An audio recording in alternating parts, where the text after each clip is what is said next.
Տեղի ունեցած զարգացումներից հետո ինչ է սպասվում Հանրապետության երկրորդ քաղաքի կառավարմանը։ Հակակոռուպցիոն կոմիտեն քիչ առաջ տարածած հաղորդագրության մեջ նշում է, որ 3 ձերբակալված ապակարանավորված որոշ պաշտոնյաների պաշտոնավարումը կասեցվել է։ Երեկ էլ Գյումրիում ի պաշտպանություն Վարդան Ղուկասյանի հավաքված աջակիցներից ոմանք տեսակետ արտահայտեցին, որ եթե իշխանությունը ուզում է հանգուցալուծում ստեղծված իրավիճակի, ապա թող ռիսկ անի եւ արտահերթ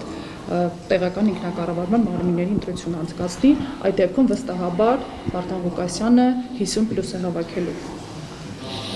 Նախ հարգելի գործընկերներ, տեղյակ եք երեք ինչ կատարվեց Գյումրիում, հաստատի ըստ հակակոռուպցիոն կոմիտեի մեղադրանքի մենք 6 ամիս եւ մի քիչ ավել Գյումրու համայնքի ղեկավարը փաստացի կաշառքով է զբաղվել մեր հարազատ քաղաքում ըստ մեղադրանքի, նորից եմ ասում, նաեւ համեղության կախավարկածը պահելով եւ ձայնագրություններում տեսակ թե ինչ խոսակցություններ էին եւ այդ ձայնագրությունները ինչի մասին էր խոսում, այն մասին, որ սույն անձը Վարդան Ղուկասյանը կամ ինչպես ինքն է սիրում իրեն անվանել Վարդանիկը, լինելով համայնքի ղեկավար եւ ժամանակին էլի որպես համայնքի ղեկավար աշխատելով, հիմա արդեն այն բարքերը, որոնք որ քաղաքում տիրել են ժամանակին, նորից փորձ արեց վերադարձնել այն կոռուպցիոն համակարգը, այն կլանային համակարգը, որը որ տիրել է քաղաքում իր օրոք, փորձեց նորից վերակենդանացնել, ինչը բնականաբար անթույլատրելի է եւ իրավական գնահատական համենայն դեպս 3 տրվեց եւ բոլորը լսել եք այն ձայնագրությունները։ Քաղաքի կառավարման հետ կապված ես վստահ եմ, որ օրենքով այդ ամեն ինչը կարգավորվում է, ամենայն հավանականությամբ, չգիտեմ ոնց է լինում, բայց այնտեղ տեղակալ կա, առաջի տեղակալ կա եւ այլն։ Հա, փոխքաղաքապետը երևի կստանձնի, բայց այո, հենց դա եմ ասում, որ այդտեղ էլ մի ավելի մեծ խնդիր ունենք, որ այդ փոխքաղաքապետը 3 գործադուլի, մանկապարտեզի աշխատակիցներին, մանկապարտեզների, տրանսպորտի քաղաքային ամբողջությամբ կատվածահար էին արել 3, ինչի համար, որ ըստ Վարդանիկի բնութագրման բոլորով գնան լցվեն իր կողքը, գնան լցվեն, որպես այդպիսին պահելու կոռուպցիոների ըստ մեղադրանքի, նորից եմ ասում, կոռուպցիոների շահերը։ Եվ հիմա այդ անձը փոխքաղաքապետը ոնց որ ինքն էլ հազորությունները իրականացնելու փեսան է, որքան գիտեմ, եւ տեսնենք հնդածս արդեն կերևա օրենքը հստակ կարգավորի ամեն բան։ Տեղյակ եք գործադուլը շարունակվում։ Ինձ այն հանգամանքը, որ կոռուպցիոներները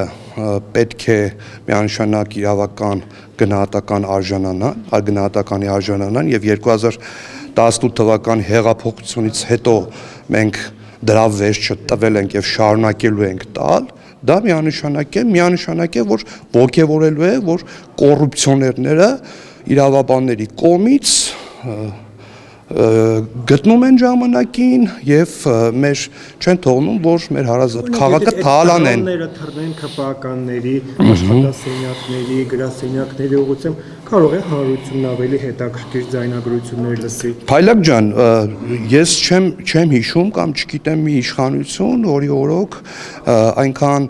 բացահայտումներ են եղել որպես այդպիսին, մանավանդ կոռուպցիոն հենց իշխանության թիմից ովքեր որ ինչ որ մի պահ դրա մեջ թաթախված են եղել, շատ արագ օր առաջ բացահայտվել են եւ գիտեք բազմաթիվ պատմություններ այդ մասով, որոնց իրավական գնահատական տրվել է եւ որևէ անգամ նրանց որևէ ձև չկա նման բան, դա ձեր գնահատականն է, ես հիմա անուններ չեմ ուզում հնչեցնել, դուք ներկայացնելով մամուլը, դուք ինձանից լավ կտիրապետեք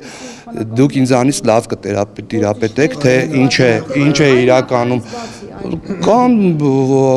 առողջապահության փոխնախարար, սպորտի փոխնախարար, բազմաթիվ բարձր այն նախարար, քաղաքաշինության կոմիտե, տեսեք ինչ բարձրաստիճան պաշտոնյաների մասին է խոսքը եւ հստակ իրավական գնահատականներ տրվել է եւ որևէ մեկը չի առանձնացրել իրենց նրանց համար, որ իրանք իշխող ուժի անդամներ են կամ չգիտեմ, այսպես քաջալերվել է այդ ամեն հստակ իրավական գնահատական է տրվել եւ այո բոլոր կոռուպցիոներների տեղը միանշանակ այն վայրում է, որտեղ որ հիմա գտնվում է Վարդանիկը։ Տարվել է արդյոք Նիկոլ Փաշինյանի ազգային ժողովի ամբիոնից արված հայտարարությունից հետո, որովհետև եւ Վարդան Ղուկասյանի աջակիցները եւ Փաստաբանը գնդում են, որ Նիկոլ Փաշինյանի քաղաքական հայտարարությունը հենց իրավական գործընթացներ սկսելու սկիզբ էր, գիտեք, որ ասել էր, որ ըստ էության Վարդան Ղուկասյանին պետք է հեռացնել հանրային ու քաղաքական կյանքից։ Փայլակ ջան, ես նախ չգիտեմ այդ գաղտնազրսումը երբ է կատարվել, դա ամբողջությամբ գտնվում է հակակոռուպցիոն կոմիտեի տիրույթում, ես ասեմ, որ ես ինքս եթե հետևեիք, ես էլ վերջի ժամանակահատվածում ես էլ էի ասում, որ բան չմնաց, ինչ էի դա ասում, որովհետև շատ լավ գիտակցելով, իմանալով, թե ովքեր են այսօր եկել իշխանություն Գյումրիում եւ ինչ են անում, ինչ մեթոդներով են առաջնորդվելու, ես էլ լինելով գյումրեցի եւ ապրելով Գյումրիում, մենք մշտապես իմանում ենք, թե որտեղ ինչ է կատարվում։ Եվ այն սխեմաները, որոնք որ իրականացվել են, ես վստահաբար կարող եմ ասել, որ դա մի դրվագ է ուղղակի։ Բազմաթիվ այլ նմանատիպ դրվագներ ըստ ինձ հասած տեղեկությունների կան եւ հետեւաբար խոսակցությունների մասին է խոսքը եւ հետեւաբար ես հիմա այն որ Վարդան Ղուկասյանը եւ եւս 7 անձ ըստ մեղադրանքի կաշառք են վերցրել կամ կաշառակերությամբ են զբաղվել ըստ մեղադրանքի դա իմ համար փաստ է Չէ, դա ապացուցված չի, դեռ նախաքննություն է։ Դե այս մեղադրանքի եմ ասում, ըստ մեղադրանքի ամենայն դեպս մեղադրվում են նրանք կաշառակերության մասով։ Ինչ առումով։ Ընտրություններ կարող են լինել, դուք կրկին առաջադրվեք եւ ընտրվեք։ Քաղաքացիական պայմանագիր կուսակցության մասին է խոսքը։ Ես ասեմ, որ ես այս պահին չգիտեմ, թե ինչ զարգացումներ կլինեն, դեռ որևէ բան հստակ չէ, որովհետև գիտեք, որ օր-օրի տարբեր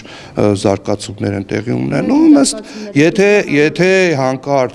հանկարծ արտահայտ ընտրություններ լինի, միանշանակ քաղաքացիական պայմանագիրը մասնակցելու է եւ հաղթելու է։ Կառավարման մասին բացահայտաբար չտվեցի, պարոն Սարոքանյան, այնքանով որքանով տեղյակ եք այս պայդրությամբ քաղաքի կառավարումը բնականon հունով ընթանում է, թե գործադուլի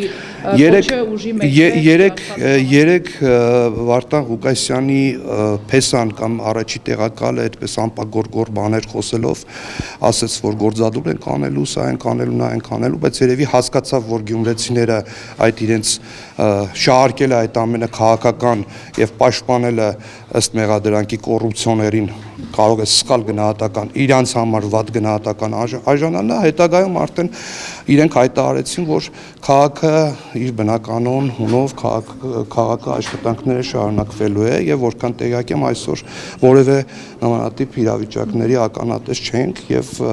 նորմալ աշխատում են համայնքապատկան կառույցները։ Այն հասցեն, որը հիշատակվում է, պարոն Սարոքանյան, գյումրեցի եք, դուք ինքներդ գնացել եք, տեսել եք, օրինակ դեռ ինքնակամ է իսկապես կառուցված այդ շինությունը, որի շուրջ ըստ էության, ըստ հակակոռուպցիոն կոմիտեի տեղի ունեցել զրույցը, ձեռք բերվել պայմանավորվածությունը Գարեգին Նժդեի վրա։ Տեսեք, ես նկատել եմ, որ Գարեգին Նժդե փողոցում նմանատիպ կառույց կա, բայց այդ կառույցի, այսպես ասած, պատմությունը, թե ինչպիսին են, ես չեմ տիրապետում դրա, այսպես ասած, իրավասությունն էլ մինչև հիմա չեմ ունեցել, բայց նկատել եմ, որ շատ արագ, որովհետև մի փուլում այդ կառույցը այսպես փակել էին, փակեր, մի 2 տարի առաջ, ինչքան հիշում եմ, փակել, լենտաներով փակել էին եւ ինչ-որ շինարարություններ տեղի ունենում, հետագայում այդ հանեցին, Հետևը մենք որ տեսանք ինչեր, այսպես